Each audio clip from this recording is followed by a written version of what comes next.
Gak perkenalan. Gampang. Tau gak sih, kemarin tuh gue habis pulang kan di Surabaya. Kayak banyak banget di dinding itu coret-coret. Itu namanya apa sih? Vandalisme. Vandalisme. Apaan vandalisme? Itu tuh kayak orang atau kelompok-kelompok tertentu. Mereka tuh cara mengekspresikan perasaan mereka tuh dengan cara yang salah. Kan misalkan kayak ngerusak tadi, terus misalkan kayak nyabut-nyabutin perabotan orang. Jadi mereka tuh salah dalam cara menyampaikan keinginan mereka atau ekspresi perasaan mereka. Di ibu kota sih biasanya banyak ya, karena ada properti orang tuh yang nggak ada penjaganya. Jadi mereka tuh kayak ya udah berbuat suka-suka aja, mumpung nggak ada orang yang jaga kan. Iya sih.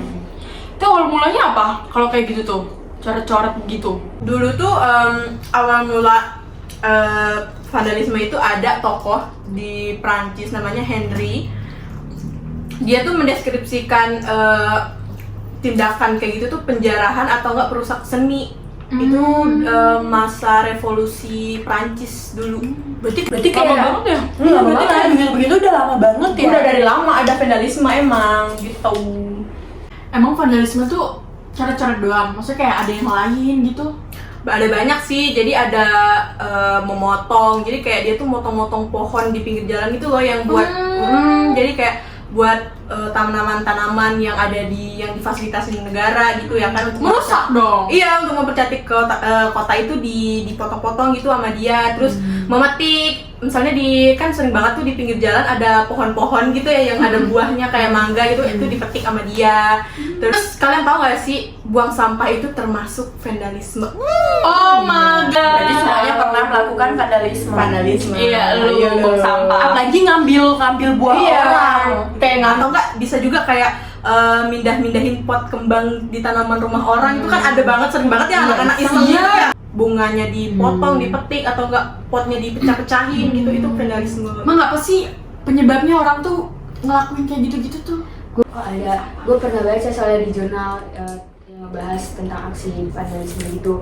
Salah satu penyebabnya itu ya karena adanya kesempatan yang membuat si pelaku dengan mudah merusak wajah kota dengan menggunakan cara seperti mencoret-coret atau merusak fasilitas umum maupun kepemilikan pribadi. Nah, kesempatan itu tidak lain datang dari pemerintah ataupun si pemilik pribadinya sendiri yang memberikan celah si pelaku untuk melakukan aksi vandalisme itu. Nah, salah satu contohnya itu kayak misalnya lahan kosong yang diberikan pagar. Padahal si pemilik pribadi lahan kosong itu memberikan pagar untuk menandakan bahwa si lahan kosong itu udah ada yang punya. Tapi karena kurangnya pengawasan gitu, jadinya pelaku tindak vandalisme ya mencoret-coret lahan kosong itu. Emang parah ya. Terus penyebab vandalisme itu juga ada faktor dari keluarga tahu. Misalnya kurangnya keharmonisan dalam keluarga tersebut.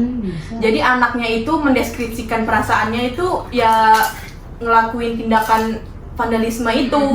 Terus bisa juga si anaknya misalnya tuh sekolahnya jauh dari rumah ya, jadi kayak mau nggak mau si anaknya itu ngekos sama temennya, jadi kayak otomatis kurangnya pengawasan dari orang tua kan, jadi kayak anak itu merasa bebas terus kurang pengawasan dari orang tua, jadi kayak bisa ngelakuin pergaulan gitu, Lingkungan juga masih. Iya gitu juga. Terus gimana sih biar kayak ngurangin hal-hal vandalisme kayak gitu? Maksudnya kan kita terganggu ya sebagai masyarakat. Betul. Kemarin tuh yang kelas sebelum libur itu kan kita belajar di strategi pencegahan kejahatan, crime prevention. Nah itu tuh kayak upaya atau konsep dalam menanggulangi kejahatan. Nah vandalisme ini kan sebenarnya masuk ke dalam penyimpangan dan kejahatan. Konsep ini tuh dia ada 4. Nah yang pertama tuh pengawasan alamiah. Jadi tuh kayak kita lebih ngerti nih, lebih tahu dari hari-hari biasanya tuh ada nggak sih orang asing yang masuk ke tanah kita, atau ada nggak sih orang asing yang kayak udah ngeliat nih kayak ini rumahnya kenapa ya, ini rukonya ada orang nggak ya. Kan biasanya kalau misalkan orang ngelakuin vandalisme gitu, mereka tuh selalu perhatiin dulu tuh, ini tempat nih ada orangnya nggak ya, ada penjaganya nggak ya. Nah kalau yang kedua itu pedegasan kawasan kayak yang tadi Fadila bilang, kayak mereka padahal udah naruh pagar nih tapi tetap aja Kurangnya pengawasan. Ya. karena kurangnya pengawasan. Ketiga itu ada kendali akses secara alamiah. Nah itu tuh sebuah konsep di mana kita tuh jadi ngebikin pelaku vandalisme ini tuh mengurungkan niat buat ngelakuin itu, karena mereka tuh kayak pertimbangin ini resikonya kalau gue gini tuh apa ya, apakah gue digebukin. Kan sekarang tuh banyak kayak maling-maling yang digebukin, orang-orang yang rusak tuh kayak pada digebukin. Nah itu tuh kayak gitu. Terus yang keempat itu tuh penguatan target. Nah itu tuh kayak misalkan lu kalau misalkan mau masuk ke komplek kan tuh kayak ada pos satpam, iya kan, terus kayak ada polisi tidur. Nah itu tuh sebenarnya untuk menghambat kayak pergerakan mereka. Jadi kita tuh Kalau tahu, iya. Terus habis itu kalau kita lihat mereka mencurigakan kan kayak pasti langsung kayak satpam langsung, wah ini nih pasti orang mau ngapa-ngapain nih di Nggak sini. bener nih orang. Iya, kan sekarang tuh sebenarnya tuh kita bisa aja jadi orang, jadi agen pertama yang mencegah kejahatan asal kita tuh peka terhadap sekitar. Kayak peka, anak ini kok dia aneh ya, Agak anak ini beda. tuh iya kok dia nggak sama ya sama teman-teman gue yang Kok agak lain ya? Iya, agak lain nih. Oh, Agak lain kau, agak lain bapakmu, agak lain kau sekeluarga. Oh jadi kayak gini tuh karena kurangnya penjagaan gitu ya, makanya sampai adanya tuh.